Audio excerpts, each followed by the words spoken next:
Hello there, cutie friends. It's me, cutie BETH, and welcome back to my vlog. For today's vlog, cutie friends, I'm gonna teach you how to lock and unlock your Facebook account or Facebook profile. So, this is very easy and madali nyo siyang masusundan or magagawa. If bago ka lang sa YouTube channel ko, please like, subscribe, and pa-share na din ng mga videos ko. Thank you!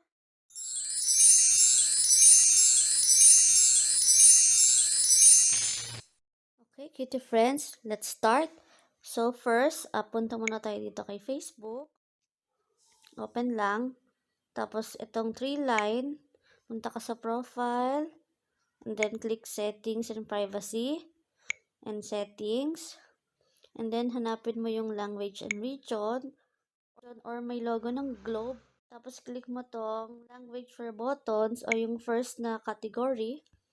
And then hanapin mo yung Burmese na language. Basta marami yung C, guys. Ito siya. Para mas madali nyo matandaan, tandaan nyo tong Melayo. At yung next nun, ito yung i-click nyo. Ayan. Nagpalit na siya ng language, di ba? Tapos back ulit tayo. And back ulit. Tapos punta tayo sa profile. Click mo tong 3 dots sa left. And then, profile lock. So, ito, click mo lang tong profile lock para malak yung profile mo. Mas matindi ito sa private account, cutie friends. Tapos, click mo lang tong blue.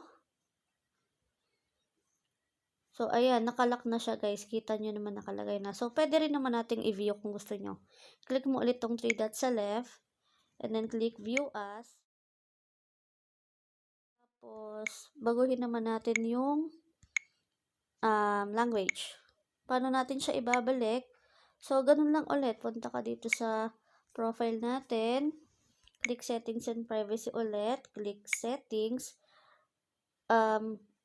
Language and region. Or yung kagaya lang din kanina, guys. Kung paano nyo siya ginawa. Ibabalik nyo lang din siya doon. Then, click English. Ayan. So, back. Check natin na. Click. Yan. Tapos, view as. Kung gusto nyo namang i-unlock yung profile nyo, back ulit tayo. Tapos, click mo lang to unlock profile. Tapos, click mo tong padlock. Click unlock your profile. Back. View as.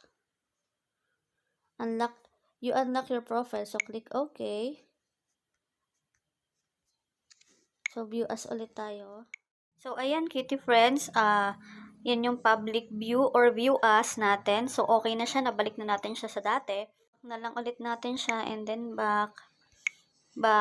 So, ayun. Tapos na siya, kitty friends. So, thank you for watching. I hope na may natutunan na naman kayo sa bagong informative videos ko, kitty friends. So, if you like this video, please don't forget to like, share, and subscribe. And para updated kayo sa mga videos ko. Thank you. Have a nice day. Bye-bye. Keep safe. See you all soon. Bye-bye.